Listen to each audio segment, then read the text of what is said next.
Hello and welcome to the Panelists. We're all feeling refreshed and fattened and oiled after our holiday break, and I'm just so delighted to see all of your faces again. How are you guys? Jolly. Well. With Beach. Excellent. It was my New Year's resolution to be somewhat less mean and robotic, so I think that's paying off well for me. I'm glad you think so. You know what? 2019's motto should be, whatever makes you happy, because 2018 sure didn't.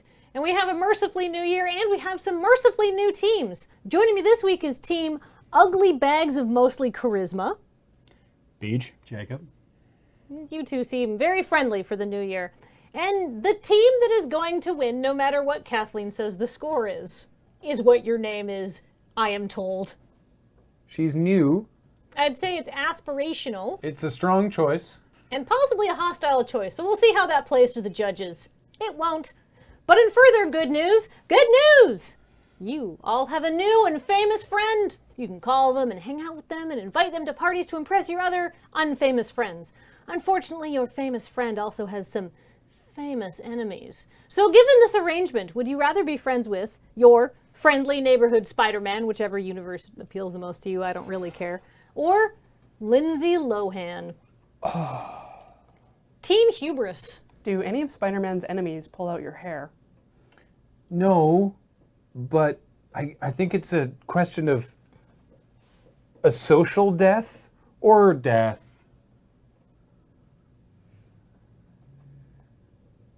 I'll take death. So Lindsay Lohan. No. Yeah, be specific. So if you guys aren't familiar with the comings and goings of one L. Lohan, former Disney child star, she has been up to the following: being very thirsty on Instagram and doing a new reality TV show for MTV where she runs a Greek nightclub. Who are Lindsay Lohan's enemies, though? That's the thing, because the prompt was not, you don't have to worry about your friend. We do. But we have to worry about Lindsay Lohan's enemies. Who could be, I mean, Spider-Man's enemies, pick a universe, I can give you a list. Sure. I'm not going to, you two are on your own. Yeah. Lindsay Lohan's enemies, most likely... Herself? I mean, yeah. Like, she is easily her own worst enemy. Yeah. Therefore, Lindsay Lohan is the one we have to worry about. We have to hang out with Lindsay Lohan. Okay. Very interesting conversations. Like, interesting stories, I would have to assume. But how... This really is a double-edged sword, because how long do we have to then endure them? They're going to start off really great. Hey, this one time I was in the Poconos with a bear, Snoop Dogg, and blah, blah, blah, and then it's going to go bananas, yes. Sure. But on the plus side, we take her to any parties that we would... I don't go out much, so I'm just going to pretend I know how a party works. Okay, good. I but like this. Going out to a party, bringing Lindsay along, it's like, hey, come with me to this party with the rest of my friends who are all people like me, and I don't know why, but whatever. You're hanging out with me, and I understand that. Yep. And then if I have too much, I can just ghost. Like, I can just be like, you know what? She's having a fine time, gonna leave the room. The old Irish goodbye. Exactly, Yep, right? Yep. If you are friends with Spider-Man, you cannot ghost Spider-Man because his Spidey sense will let him know that you've left. Why would we ever ghost Spider-Man? Spider-Man's awesome. I mean, sure, okay. He's got, like you said, a rogues gallery of various enemies. The Grognoblin, the Shockmaster, Craven disregard of OSHA violations, Venom, 5 scorpions. Red Venom, Orange Venom. There's a whole collection of vultures. But the point is, unless your name is Gwen Stacy, Right? Or Ben Parker. friend to Spider-Man, you're fine. Depends on the universe. Generally speaking. Jacob's getting annoyed. I'm fine. Because Everything's there's a lot of everything's fine. universes. No. We're in the universe where all of Peter Parker's friends live. Which means they're in one of two universes. They're either in the universe of Spider-Man and his amazing friends, Yep. or they're in the newspaper Spider-Man universe. Wait, does that mean we get to meet, like, Mary Worth? She just comes over, like Mary Worth comes over and interferes with what Aunt May's doing from day to day. Aunt May has to put up with this, like, frustrating old biddy who, like, drove a man to commit suicide by drinking himself to death and driving off a cliff. Rex Morgan, MD, breaks through the right panel. Don't worry, I'm a doctor. I'm willing to give you that. Great. I mean, if you if you bake in the progenitors from the Spider-Verse storyline, they actually do like dimension hopping and try to eat the various spiders. That's actually conceivable. Like that could happen. Perfect. You're gonna have to be careful because the only thing that you have to eat is Hostess cupcakes, but you know, How many? probably all of them minus the 40 that Lex Luthor stole. Oh, that's terrible. I'm afraid for us. Because I can't keep up with somebody like Lindsay Lohan. Even if you and I were like, hey, let's have a board game night, wine, cheese, like, I don't know how to connect and or relate to someone who, what is it, who's running a Greek nightclub? Like a nightclub in the West for Greek people or a nightclub in Greece? In Greece. Because In it's Greece. cheaper to film in Greece. does she speak Greek? No, of course not. I'm going to take a risk on this next joke. Sure. I assume something Greek is involved. It's probably not the language. Wrestling? Is it What's cheese? that? I Yeah, don't- where are you talking? Well, hold on. Let's stop. Let's back this up a bit. Nobody here, No me one got and that team joke. making fun of the scoring system here. Nobody here understands the joke. Are you referencing penises? Anal sex. Yeah. I was like, are you? What? I didn't know that was a Greek thing. Yeah. Yeah. I thought it was enjoyed by people all over the world. Well, yes, but specifically because olive oil is a preferred lubricant. So you're saying the Greeks invented democracy and anal sex? Yeah. I mean, pretty much that's Well, not All they did. Not invented so much as perfected, maybe. Yeah, I actually don't think anybody can lay claim to inventing anal sex. I feel that's Well, the been Romans, assuredly did, because they lay claim to all the other things that Greece invented. No, but I just think it's been that's with true. mankind for a long time. I'm saying we can't pin it down to one particular culture. Everyone likes it. It's not, well, not everyone. Like, not individually. Like there was probably some but sort of like Australopithecus who like, you know, slipped and went up the wrong hole. Like I'm sure that probably happened. And in his little like half monkey brain was kind of like, huh? And then I the mean- other Australopithecus was like, hey, that's not bad. If you could squish some of those olives onto my backside next time, let's go, right? Yeah. And now the Greeks are like, no, that's our thing. It's not your thing. Could you spit on my butt fur? Like oh, like butt fur. I'm sorry. Yeah, I butt thought you said fur. let me on your butt for, and I was For waiting for the what? rest of that sentence, What's and a I was butt like, for? yeah, like, what? That's I mean obviously anal sex. I'm glad we found a way to bring that around to a dad joke. That's great. Yes. You're welcome. So how much anal sex is happening in your Spider-Man newspaper universe? It's the newspaper, so probably not a lot, but you know, maybe in Pearls Before Swine. He's been actively antagonizing the syndicate censors recently. Jacob, we've confined them to the newspaper Spider-Man universe, but really they can traverse the Spider-Verse, I'm sure. Which then makes me wonder, can we traverse the Lindsay Lohan verse? Can we find Ultimate Lindsay Lohan? And what does that consist of? All right. Because it's so a little frightening. walk through this with me. The Ultimate Universe was originally conceived as a more like kind of true to life, grittier, street level sort of universe. You know, they started the Incredible Hulk like as a cannibal, famously going after Freddie Prinze Jr., which was a thing that they actually wrote. Like actual Freddie Prinze Jr.? Actual Freddie Prinze Jr., yes.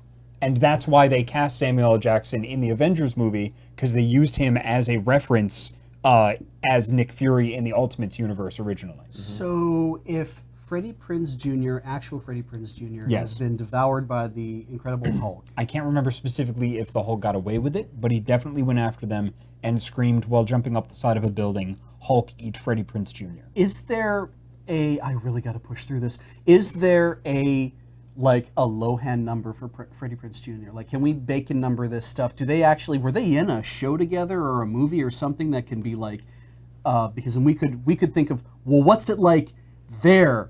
Could we be friends with that Lindsay Lohan?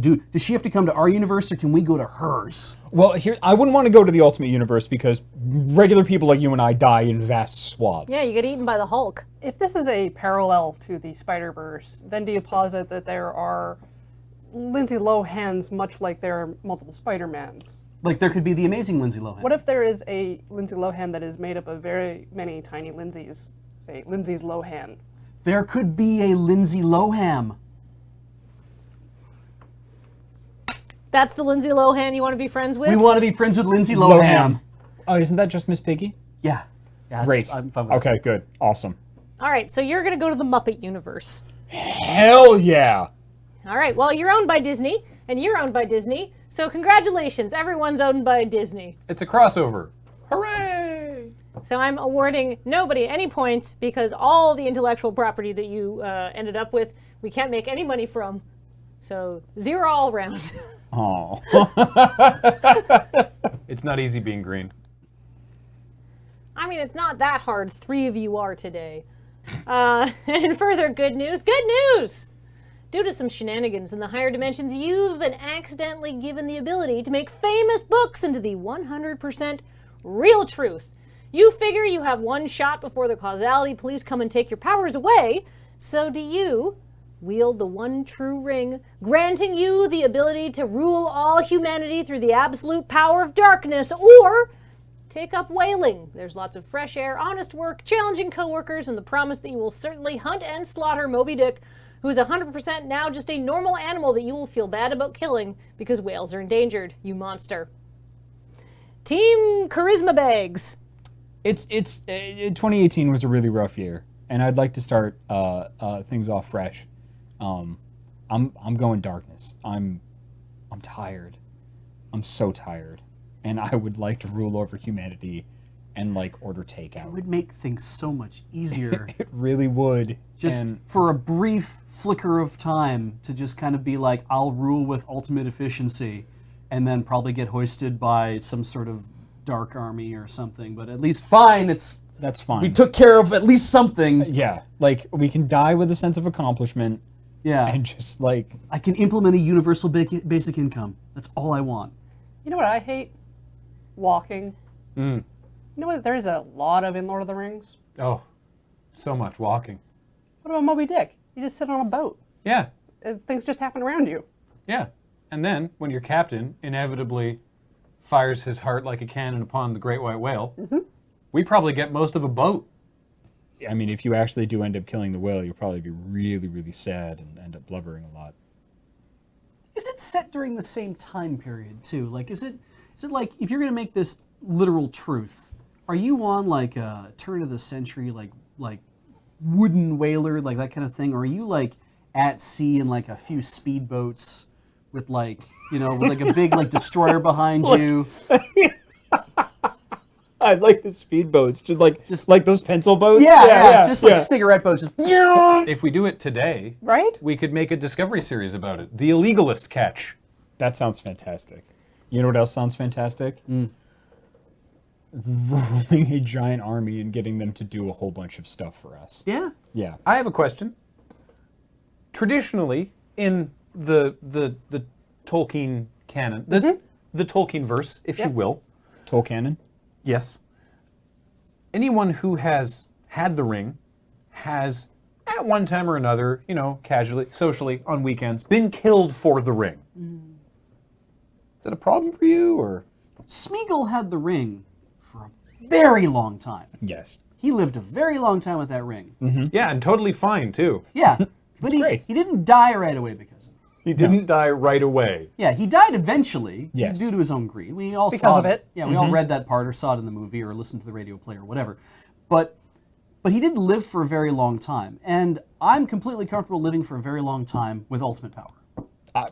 Same. You know what's nice when you live forever? Having your own body instead of farming your different senses off to other people. You're gonna have to find someone to be the mouth of Beej. That's a hard ask. Yeah, I wouldn't volunteer for that one. Yeah.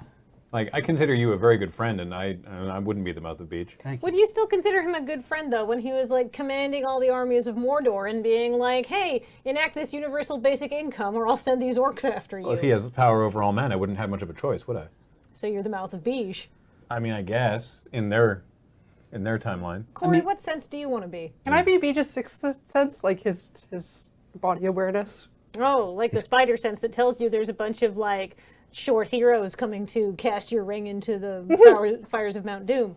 You're just the creeping sense of Beej's anxiety. So you're Beej's flaming eye. Cool. Yeah. All right. I couldn't think of a better person I'd want to put in charge of that. I like guess. how everybody just decided that you're wearing the ring. Ambergris sells for so much money. Still? You think? Yeah. I thought they made that they thought they made synthetic versions of that by this point. You know what people like? What? Organic, Artisanal. artisanal, handcrafted, straight from the whale. I don't know what that weird word is that you said. Ambergris? So whale vomit. Yeah. It gets used in all sorts of cosmetics.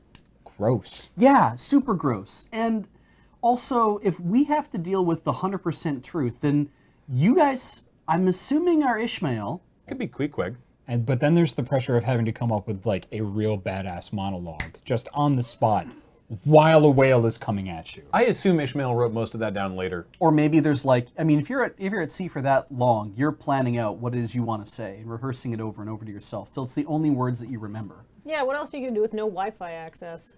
Maybe I'll have time to read Moby Dick and find out what happens. I mean, we already know what's happening to us. Yeah. Can you imagine going up to Captain Ahab and being like, "Hey, Captain, have you read to the end of this? 'Cause Right. It doesn't turn out well. Yeah, maybe that's the little kick he needs to finally get over it. It's very symbolic. Like it worked for Picard. Yeah. Holy crap. It did. So you're signing up to be some sort of like seaborne vocational counselor, and you guys are signing up for a hopefully long, but possibly not, lifetime of paperwork managing the entire armies of the Dark Lord and all of humanity and whatever happens in the world, because there's a lot of paperwork involved in that. There's people who've got to get paid. There's swords that have to be smelted, or whatever the orcs carry. It's not really a sword, it's got like a point on the end. That's why you hire mid-bosses. Yeah, eventually you're going to have to be giving Saruman a performance review, and you're going to have to be like, I don't know, were you using those scrying stones only for company business? It's like, no, then you're going to go have to feed the Balrog. Yeah, I don't know. It just sounds like a lot of administrative overhead. So I'm going to give you guys 5 points for dreaming a big dream, but maybe not thinking through the consequences. And team, oh, I think I can predict the future, gets 9 points for trying to prevent a lot of needless seaborne tragedy, but also getting to enjoy, being misted, some quiet time, reading a book probably. Standing with like one leg up. Oh yeah, full Captain Morgan. That sounds nice. That's what I would have chosen too. But maybe you could pull a little sea shepherd. Ahab's out there being like, "I'll get you, whale," and meanwhile you're like, just cutting a little saw hole in the boat. It's one whale. If we just let him have that one, we can take the ship and do other stuff. No, he'll get whale lust, and he'll have to go after another whale, and there aren't that many left. Whale lust. They are mammals. So anyhow, 9 points, and I guess you guys can predict the future because you are winning this episode. Hey!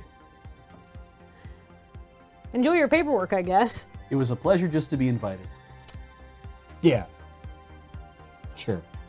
Well, on that authentic note of gratitude, it's time to call this episode to a close. I've been your gracious host, and this has been The Panalysts.